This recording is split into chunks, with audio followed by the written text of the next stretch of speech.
טוב, בעזרת השם נעשה ונצליח, שבוע טוב ומבורך. Thank you everyone for coming. It should be רפואה שלמה, רפאל בן ברוכה, אליהו יגאל בן ראיה רחל, פליקס בן אסנת, פלינה בת דבורה, ליובה בת דבורה, ספורה בת דבורה, מירה מרים בת ברוכה, רחל בת נקדם לאה, זויה בת ברוכה, אנה אסתר בת אנה, מזל טוב בת צביה, יהודה חי הכהן בן נקדם, and also להבדיל החולים בין המתים.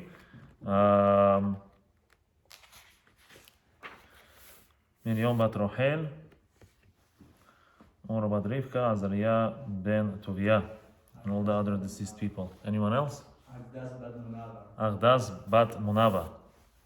Bat Munavar. Tov, Alema Shalom. Tov Rabotai, part 3. We continue with the Halachot Shabbat. So it says over here, לכבוד שבת קודש ישתדל לקנות ואפילו לאפות לחם משובח וטעים יותר מימי החול. So it's very important that every Jewish household will honor the Shabbat by either buying bread or much more important that a husband and wife, husband buys the flour on Friday morning or whenever he's able to, he does the Shabbat shopping and the preparations, and the wife is going to make bread from this. But not just bread, not just regular bread, just to make bread, just to fulfill the halakha. It says that it should be something special and it should be also much more greater in the taste, something more tasty than as if you're doing it. It should be a difference than on a regular day. As we see here many times, it says, it brings over here Rashi and Kabbalistical works over here, and the pshat that it has to be all the foods of Shabbat have to be much more tastier and much more honored by it being something special. As it says over here that Rabbi Haim Falaji alav shalom, which we do follow many times, that he had the minhag by himself or by his people over there in Turkey, that they used to bring out different kind of lechem, different kind of bread at every Suda of Shabbat. So Shaharit is different, night of the Shabbat is some kind of other bread. Probably the different that they're bringing it every time, it's much more greater of a taste. Sounds like that to me. And also, obviously, for the fourth meal, which is Sudat David Malka Meshicha, Melave Malka, Ashkenazim call it, Sfaradim call it the fourth meal, Sudat Revi'it. So they even had different names for the breads that they used to bring, the Jews in Turkey over there, back there. Now that's regarding the bread. It says it's very important that every Jewish household, that every family member should try to pay all the debts that they owe, Friday to Friday or month to month, or whatever it is, right? Especially when it's going to be the end of the year, before Rosh Hashanah, before Yom Kippurim. If it was not done then they should do it in between Rosh Hashanah and Yom Kippur, because that's how actually a person acquires his extra neshama, which is not really extra, but that's how it's translated in the English language. And this is the neshama that we all accept, that it automatically comes to us when we finish Shnai Mikra ve'Ahad Targum, meaning twice. That's how we learn the parasha. Twice we do every verse of the parasha, and then we do the targum, which is the translation into the Aramaic, which is usually, there's so many different translation in that same language, Aramaic language. There's a targum onklus, there's targum Yerushalmi, targum Yonatan ben Uziel, which was a very big giant in the Torah. So we see how it's very important to acquire the Neshama Yetera. One of the things is to finish, if you can do it before Shabbat, it's obviously the best. This is praiseworthy, to do Shnai Mikra ve'Ahad Targum before Shabbat is going to enter. Many people also finish the whole Masechet Shabbat, all the Mishnayot, 24 Parakim, which it's compared to the Shekhinah, the number 24, at least in the aspect of the Shabbat Kodesh, and therefore it's like you are dressing the Shekhinah, you are dressing the Kala, dressing the bride that's supposed to come for the Shabbat Kodesh, and therefore you are very good towards it. Or many people do it during the Shabbat. So if you finish the Mishnayot, or if you finish it, the Shnai Mikra V'Hat Targum, before the Suda, that is in the afternoon. So that's when the Neshama Yetera apparently finishes to come into every Jewish person and into every Jewish household. So with that said, also a person, when he's going to fulfill the mitzvah of being on time and being responsible for the debt or for the money that he owes to other people, then the Neshama Yetera hops into that body once it fulfills and it gets rid of all the debts. It's very important that a person gets rid of his debts. If he could do it that day, obviously it could be that day. If somebody is working under that person and he's the boss, obviously the highest way of paying that person is to do it every single day. But because in the United States and in many other places in the world, it does not work like that. It works usually every 2 weeks, right? Or every other week, or every week, something like that. So, cannot blame the system. That's just the way that it is. So with that said, regarding the bread, it's also very important that that every household is going to make the bread well done. It doesn't have to be burnt. It doesn't necessarily have to be crispy, but it has to be well done. In another sefer, Arav Mutzafi explains to us why does it have to be well done.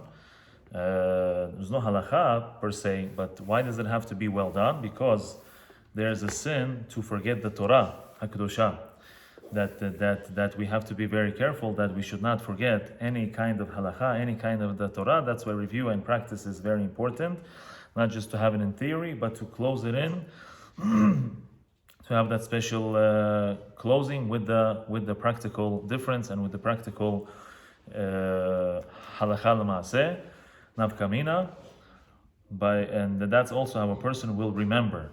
So why does he say that it has to be well done, the bread? Just keep it in there for another minute or two, for another 30 seconds, for another 5 minutes. Depends what kind of bread it is, depends what kind of grain or type of flour that it is. Because he says that you could see it in the United States kinds of breads, hamburger bread or hot dog bun bread. All those, they're very soft, right? You press it and it's going to go up again. So those kinds of breads, it's not really supposed to be for the Jewish person, for the Jewish body, because that kind of bread makes us forget.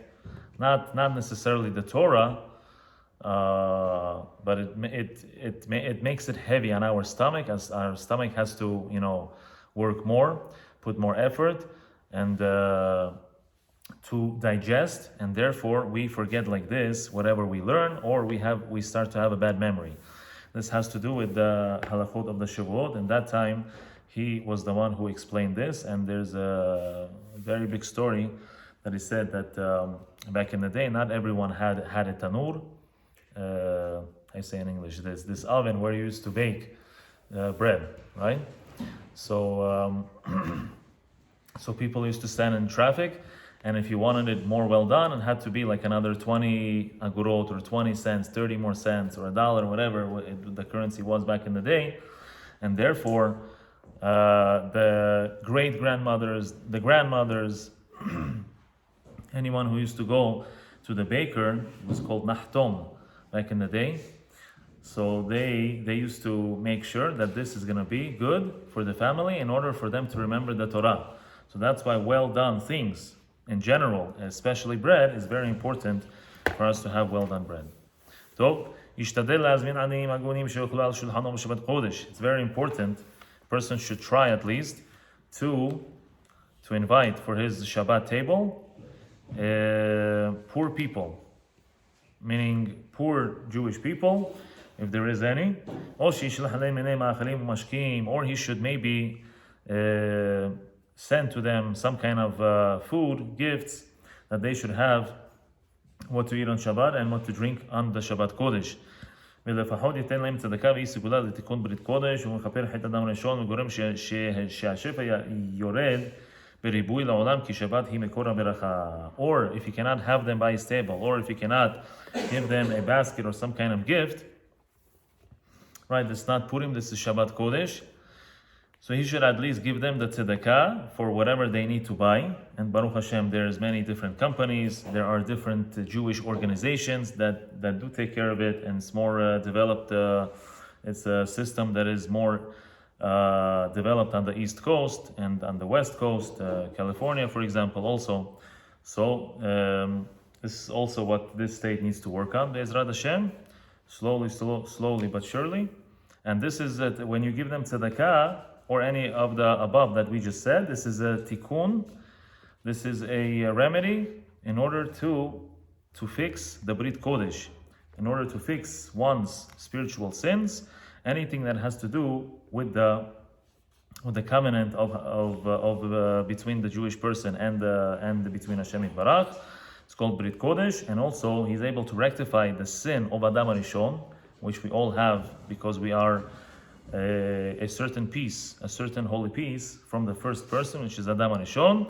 And therefore, with all of this above said, what does the person get in reward? That he's able to bring the abundance, the shefa, into this world, not just a little bit, not just a lot, but in big amounts, in big chunks. He's able to bring the mekor haberacha, the foundation of the blessing, into this world and share it with everyone. Just like when a person does hitbodedut, he does not close the shefa for the whole world. Rather, he opens it up for the whole world. But somebody who doesn't do hitbodedut, something that has to be exercised at all times, because it is a definitely big Yetzer Hara. The Yetzer Hara closes our minds that we should not do personal introspection, we should not do a personal prayer to Hashem. And we're not talking right now about Shaharit, Mincha, Arvit, Musaf, Ne'ilah, Yom Kippur, Rosh Hashanah. We're talking about every single day that a person should devote whatever it is. He should start from at least 5-10 minutes and increase every single time to talk with the Creator and to connect with Him and to make self-introspection on oneself and to see where are you holding, to meet with one's soul, with one's nefesh and the neshama and the ruach, and in order to see where are you holding. What did I do today? What was the accomplishment today? Was my account 10,000? Was it 10 million? Was it more than that? Was it less than that? Did I sin? What did the sin bring to me? Was there any kind of reward? Did I lose time? How much effort did I put into sinning? How much ishtadlut, how much work and force and time did I maybe waste, or did I invest into a mitzvah? Was it worth it for me? Can I grow greater? Can I become higher? Can I accelerate? Am I right now a nobleman, or am I a king already? All these different things the person should ask himself. So this we said regarding the shefa that a person, every single one of us, every single Jewish person is able to bring into the world, right? And the more we do that, the merrier the world will be, and ourselves obviously included in this. יכוון בהזמנת עניים על שולחנו שהם בני הקדוש ברוך הוא והשכינה והגדול כבודם מכבוד השבת ויזהר בזה ביותר בסעודת ליל שבת קודש כי אז גורם שמחה ועונג לשכינה. So we just said that there's people that they finish Masechet Shabbat Mishnayot during the 3-4 Seudot of the Shabbat Kodesh, or they do it before, because right now you are clothing the Shekhinah.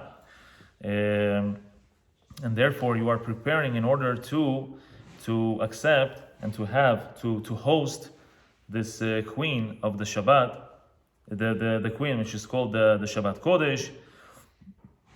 So with that said, when a person is inviting anyone that it may be, and especially poor people, to come and to feast with him, to spend the Shabbat Kodesh with him, to sing the songs, Zmirot Shel Shabbat, they have to make sure that they have the kavanah, which is that these people are Hashem's children and the children of the Shekhinah.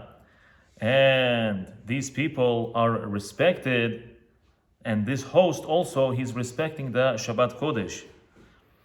Why? Because right now, especially if it's the Friday night Suda, Shabbat Kodesh, Leil Shabbat Kodesh, what does he do? He increases more joy and more happiness, and he gives honor to the Shekhinah by saying good things about the children of Hashem and by thinking good about the Shekhinah HaKdosha. So we have here a special mitzvah that a person, it's a mitzvah that that every Jewish male get a haircut in honor of the Shabbat Kodesh. להסתפר שיער ראשו לכבוד שבת קודש, וגם משום שהשיער רומז לכוחות הדinin והגבורות ויש לסלקם לכבוד שבת, ואין חובה להסתפר בכל יום שישי אלא כל שיתארכו שערותיו יסתפר. There is a very big inyan in order to get a haircut. You don't have to do it every Friday morning or every Friday afternoon or Thursday night. Whatever is your ability, whenever you see that your hair is growing, then obviously you can go and trim it, and therefore you can get a haircut. And we should be very careful that we should not prolong in the growing of our hair, because this apparently resembles the strength of judgment, the power of judgment. The more a person has a beard, it is more rahamim, right? It's kind of the opposite. And the more hair that a person has is just about the head. It's just on the man's head. The more hair he has on the head, then the more judgment is increased on that person. So you don't have to get a haircut like a Hasid, but that obviously would be the ideal haircut. Whoever is ready for that, you have a bald, or maybe 1 or 0.5, and then you have the peot, right? That's an ideal Jewish haircut. According to the Gemara, also in Masechet, in a few places in the Shabbat, it talks about it, Gitin and other places. So that's a very special mitzvah, and also it's you show the honor to the Shabbat. If a person goes to some kind of judge, to the court system, he's not going to come without trimming the beard. He's not going to come without shaving. Maybe he's not going to come without getting a haircut. He's going to come and he wants to be respected. Maybe he's gonna win the case, right? Wants to find favor in the eyes of the judge.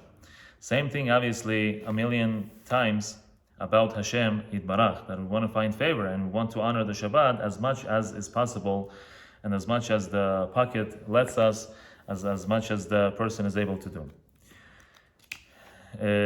יש עדיפות להסתפר ביום שישי עצמו, ואם אין לו פנאי יכול להסתפר ביום חמישי או קודם לכן ויכוון לכבוד שבת. So not everyone has that time, right? Many of us have to work for the parnasa, Baruch Hashem, on Fridays.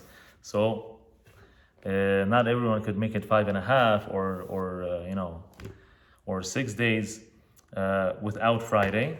So many people, due to the fact that they do work on Fridays, then if they do not have the time to go to the barber, or the barber is maybe too busy, then he's able to do it even on Wednesday or Thursday night, or in the mornings also.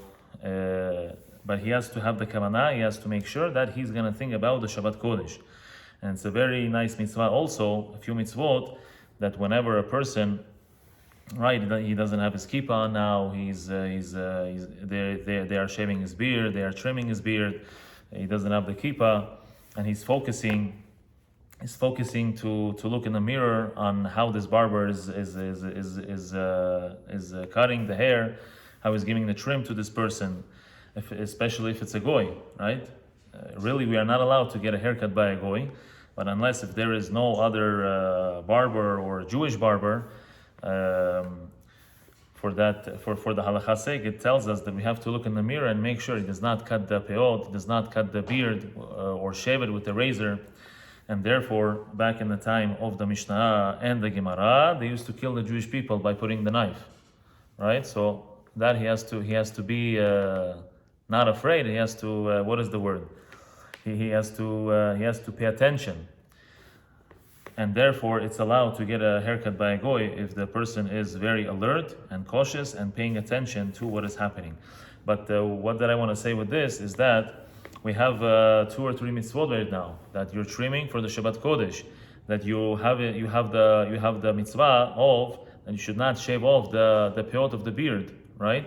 The sides of the beard with the razor, obviously, and you cannot shave the side locks of the hair. So that's already the peot of the hair, the peot of the beard, and that this is you are in preparation for the Shabbat Kodesh.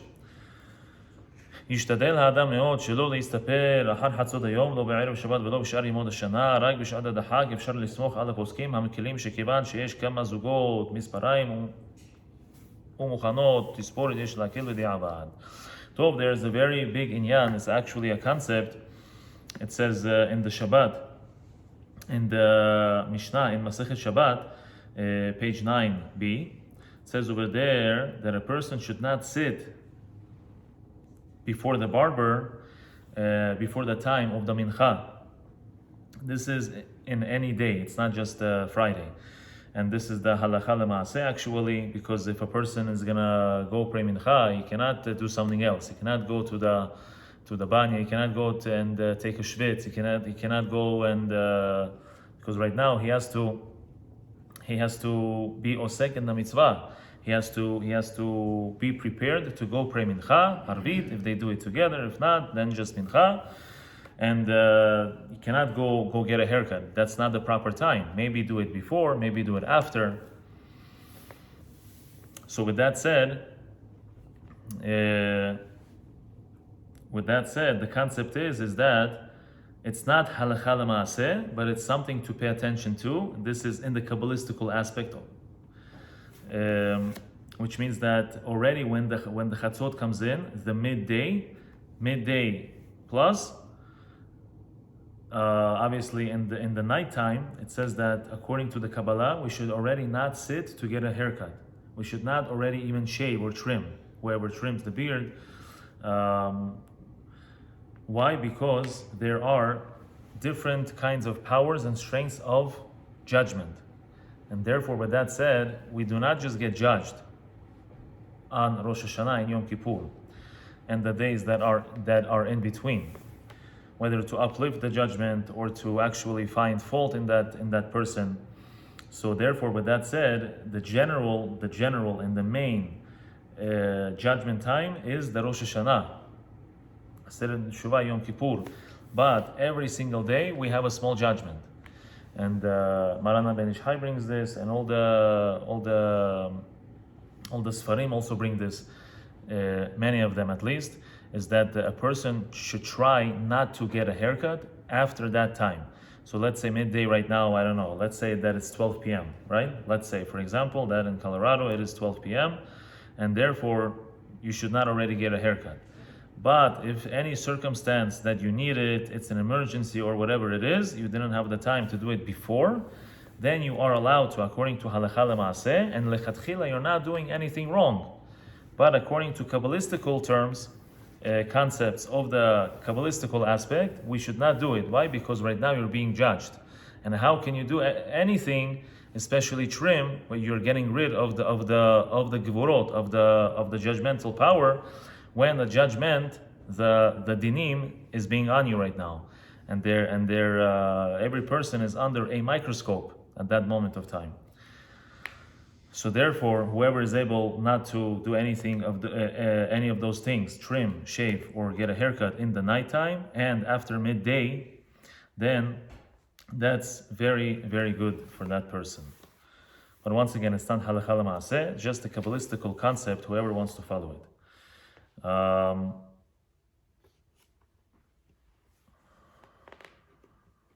So we just mentioned that a person should try not to get a trim or shave or a haircut, especially by a goy, because they have been suspected to get rid of the Jewish people. Let's put it in a nice way. At least back in the day, in the time of the Mishnah, Gemara, as I just said, and according to the Zohar Kadosh, Gam kshe'en hashad retzicha, even if when they are not in suspicion, when they are not being suspected of that, we should try to go to a Jewish person. Same thing, if a person can go to to a kosher market, to a kosher deli, or whatever it is. Doesn't matter, wherever you are, especially if that's the only one place that everyone gets their meat, or whatever it is, or some other people that they're Jewish. Why would you want to increase a goy's salary? A goy's. It's not that we have anything against them, chas v'shalom. But when you can help your brother, when you can help your sister, why not increase for them the business, right? But with this said, even according to the Zohar, even when they are not, we do not suspect them for getting rid, for meaning to kill the Jewish people, then still, according to the Zohar and Kadosh, we should still get a haircut from a Jewish person. Why?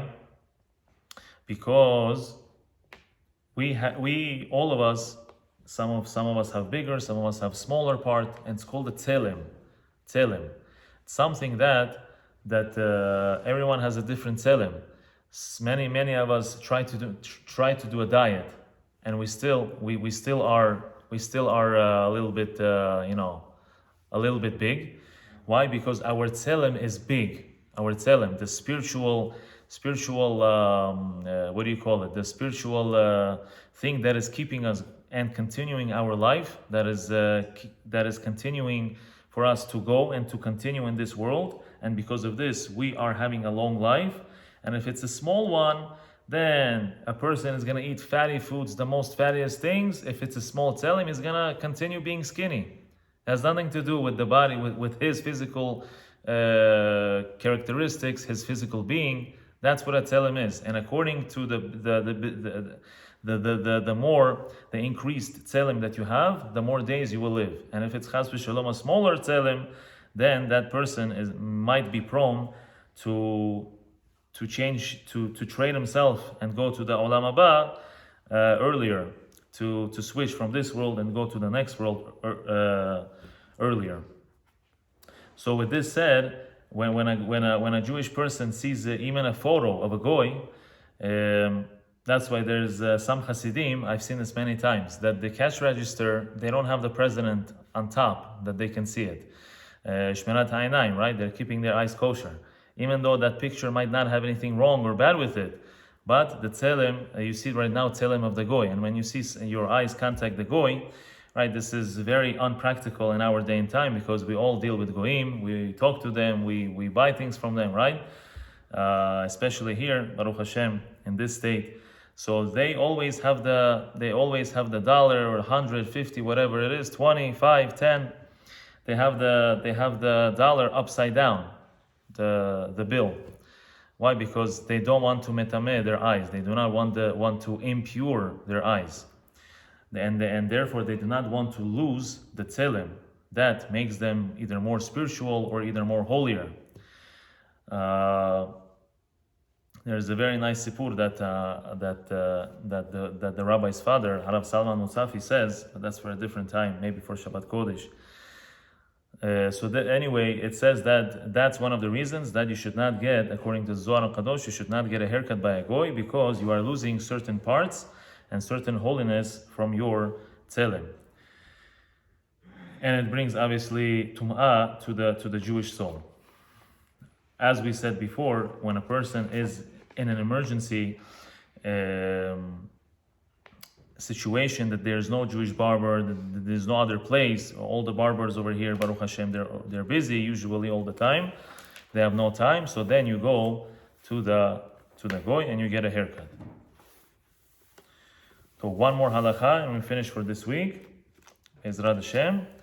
נוהגים לעשות התרת נדרים וקללות מידי ערב שבת קודש, כיוון שיום שבת הוא כנגד עולם הנשמות והנחמות, ודומה מעט ליום הכיפורים, שבו במטלים הנדרים מהשבועות ואיסורים, ושולט בו עץ החיים, וישיבו 3 אנשים כשרים, וטוב שלפחות אחד מהם יהיה תלמיד חכם, ויש מדקדקים להושיב 10 אנשים, וטוב הוא לכתחילה, ויזהירו את הציבור שהתרה זו מועילה רק לנדר ששכח אותו, אך נדר שהוא זוכרו, צריך ללכת לחכם ויתרנו לו במיוחד בפני 3 אנשים. Very important halakha. We actually tried to introduce this before we did minha on Friday. We actually did it, and this is called hatarat nedarim / hatarat kelalot. So because the Shabbat, it is compared, and it is the aura. And when a person comes into the Shabbat, whether the Friday night or Saturday morning, or especially the mincha of the Shabbat, you feel a different aura, you feel a different power. And with that said, Shabbat is apparently compared to the olamot ha'ilyonim, to the higher and the spiritual worlds that are in that are very high up there. And therefore, with this said, we have this kind of minhag, and it's a good thing to have in every Bet Knesset, Ashkenazi, not Ashkenazi, Sfaradi, right? All the different branches of Judaism, that they should introduce this to get rid of their oaths, to get rid of their promises. Obviously, whatever they do not remember, but whatever they do remember, they have to go to a dayan, or to a posek, or to a serious Talmid Chacham that is going to appoint 3 people. One of them should be a Talmid Chacham, obviously, and therefore they can get rid of a neder or cancel it, whatever the person really cannot follow, or cannot complete it, or cannot do it. Doesn't matter, because of any kind of reason. And therefore, with that said, it's very good to get rid of maybe somebody cursed somebody in a dream, even, or maybe on accident it came out some kind of cuss word, even, or some kind of a curse, easy or heavy. So maybe they were not, maybe it just slipped out. Maybe they were not too careful with their speech. So with that said, in such a case, it's very good that as you enter, meaning that before you enter to the Friday night and to the Shabbat Kodesh, that you're going to do this, a nullification of all the curses and all of the vows, which is Nedarim, Shvuot, Haramim, all of these different things. And Baruch Hashem, we hope to continue to do this every single week. B'neder Be'ezrat Hashem, and everyone should have a Shabbat Shalom. And Baruch Hashem, slowly we are preparing for the Shabbat. And it's a very important thing to always keep up with the preparations and with the Halachot Shabbat, especially this sefer that brings the fun of the Shabbat and of its Halachot and the Gishmak, as our brothers, the Ashkenazim, tell us. Tov, Baruch Adonai La'olam, Amen v'Amen.